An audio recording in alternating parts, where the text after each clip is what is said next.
Kalau misalnya ada kecurigaan disembunyikan, menurut Anda siapa yang nyembunyiin, Prof? Oh, udah tahu. Nanti kalau kita nuduh-nuduh gitu, bari berbahaya. Pokoknya ini sangat aneh. Negara tidak bisa menghadirkan seorang yang diumumkan sebagai tersangka. Kejanggalan yang Anda temukan di mana saja poinnya, Prof? Loh, kejanggalannya tersangka diserahkan ke Kejaksaan Agung oleh polisi dengan narasi dilimpahkan. Nah, kalau dilimpahkan itu kan berarti sudah P21. Kalau P21 itu artinya tersangkanya sudah diperiksa sesuai dengan pasal 61 ya KUHP. Itu kan mengatur tersangka diperiksa dulu, lalu berita acara pemeriksaan itu ditandatangani, lalu barang bukti ya beserta berita acara bahwa sudah diperiksa itu diserahkan. Itu namanya dilimpahkan. Tetapi harus sebelum dilimpahkan itu harus ada P21 dulu dari kejaksaan menyatakan ini yang sudah ditandatangani dan barang buktinya sudah cukup, maka sekarang jadi P21, lalu barang bukti beserta tersangkanya diserahkan. Ini belum diperiksa, lalu diserahkan. Tersangkanya belum diserahkan juga. Harusnya kan diserahkan oleh penyidik, ya, untuk ditahan atau untuk apa gitu kan diserahkan oleh penyidik Polri karena Polri yang membuka. Nah, itu saja kan sudah pelanggaran. Dan saya kira masalah ini tidak perlu diperdebatkan tentang kesalahan ini. Saya kira semua orang yang mengerti itu sudah berbicara semua. Misalnya aktivis penegakan hukum pidana seperti Boyamin udah bicara lebih dulu. Lalu Pukat UGM, lalu ada Ginting. Semua sudah mengatakan ini salah, gitu. Ya.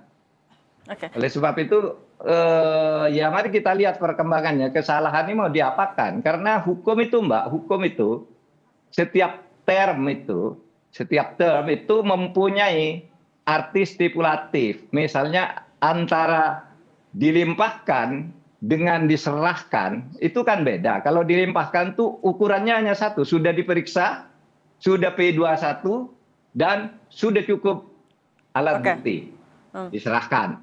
Oke. Kalau tidak ada itu tidak dilimpahkan namanya. Tapi kemarin Kejaksaan Agung kan bilang sudah dilimpahkan, Polri juga sudah dilimpahkan, padahal belum dilimpahkan secara hukum ya dalam arti stipulatif. Oke. Hukum itu punya arti sendiri, iya. Nah, Prof Mahfud, berarti kalau ada kejanggalan dalam prosedur hukumnya, konsekuensinya dalam penanganan atau pembongkaran kasus ini secara lebih terang benderang, nanti akan apa yang akan bisa dihadapi? Ya, pertama mungkin hambatan pertama itu bahwa penetapan tersangka itu tidak sah, gitu. Iya kan? Oleh karena tidak sah, yang disebut tersangka bisa mengajukan pra peradilan bahwa itu dinyatakan tidak sah, gitu. Oleh sebab itu yang paling praktis, yang kemarin itu dianggap tidak ada aja, gitu. Ya kan dianggap tidak ada, kembalikan ke polisi.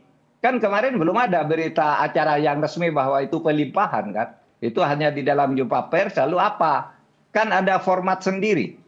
Dari P19, lalu menjadi P21 itu kan ada formatnya, gitu. Kalau ada ya itu bisa kalau memang itu dibuat, berarti itu bisa dinyatakan batal karena tidak memenuhi syarat, gitu. Itu satu yang paling praktis ya, dianggap tidak ada, lalu diproses lagi, panggil dulu, dicari Febrinya itu bersembunyi atau disembunyikan di mana, baru sesudah itu minta surat P21, baru dilimpahkan. Gitu kalau mau urut ya, kalau mau urut. Kalau seperti ini kan sudah keliru ya. Salah lah, bukan keliru. Oke, Ya. Prof, kalau misalnya ada kekeliruan, apakah kalau menurut Prof Mahfud sebenarnya tadi pertemuan antara Kapolri dan Jaksa Agung juga sebenarnya untuk menegaskan berbagai spekulasi yang muncul dalam penanganan kasus, Prof? Oh iya, itu tugas pejabat. Menegaskan berbagai spekulasi yang tidak sehat itu yang mungkin dianggap negatif. Itu harus dinyatakan tidak khawatir kan gitu. Kan pejabat tugasnya begitu. Nggak usah khawatir, ini mau nanti pokoknya transparan gitu. Nanti kita lihat aja. Kan banyak memang pejabat begitu. Pokoknya ini beres semua. Saya tidak pernah korupsi. Nyatanya korupsi juga. Kan gitu. Iya kan? Seperti Febri Adriansa itu ketika DPR mengatakan, wah pokoknya dijamin lah. Waktu nangkep menyita hartanya Zarov, saya heran. Anak buah saya sampai gemetaran karena melihat uang banyak. Sebanyak itu gitu. Itu kan bohong. Karena dia sendiri di rumahnya ada uang yang kayak gitu yang kemudian disita oleh kepolisian.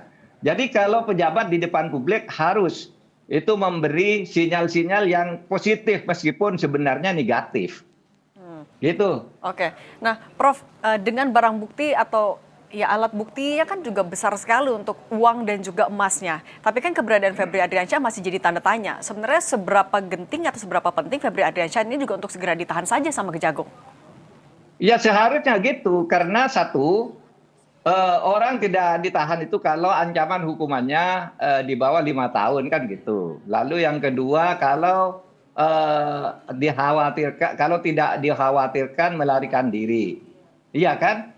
Nah itu antara lain ya, dan tidak menghilangkan barang bukti. Bisa saja ini dalam keadaan begini barang bukti yang lain yang masih mau dicari lagi karena ini kan tiga peristiwa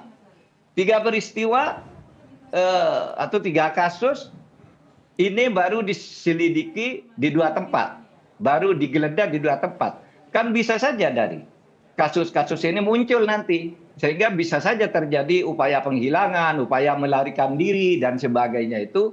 Ya seharusnya Febri Adriansyah ini segera ditampilkan ke publik, dan ditahan segera kalau dalam keadaan begini. Tetapi status ketersangkaannya harus disahkan dulu. Dan itu bisa cepat kok. Disahkan dulu. Pertama panggil, diperiksa, lalu suruh tanda tangan berita acara. Lalu pada saat yang sama kejaksaan membuat surat sudah P21 karena memang sudah lengkap. Lalu sesudah itu dilimpahkan. Baru nanti proses pelimpahan ke pengadilan oleh jaksa penuntut umum. Kan cuma gitu sebenarnya tuh bisa dikerjakan dalam 1 jam kok. Kalau ingin memenuhi formalitasnya. Yang kemarin dianggap tidak ada, lalu hadirkan Febri Adriansyah, lalu suruh tanda tangan berita acara bahwa dia sudah diperiksa. Lalu serahkan ke kejaksaan seluruh berkas. Lalu kejaksaan menjawab, oke, ini P21, sudah P21 serahkan seluruh barang bukti beserta tersangkanya. Itu lalu menjadi urusan kejaksaan. Nah, Prof, soal lagi-lagi tanda tanya di mana posisi Febri Adriansyah ini juga kan keterangan dia adalah yang paling krusial artinya di sini. Tapi dengan belum ditahannya dan posisinya masih tanda tanya, apa yang terjadi menurut Anda Prof Mahfud sebenarnya? Ya kalau rakyat seperti saya ini boleh curiga ini bersembunyi atau disembunyikan oleh sesuatu kekuatan. Masa negara tidak bisa menghadirkan dia?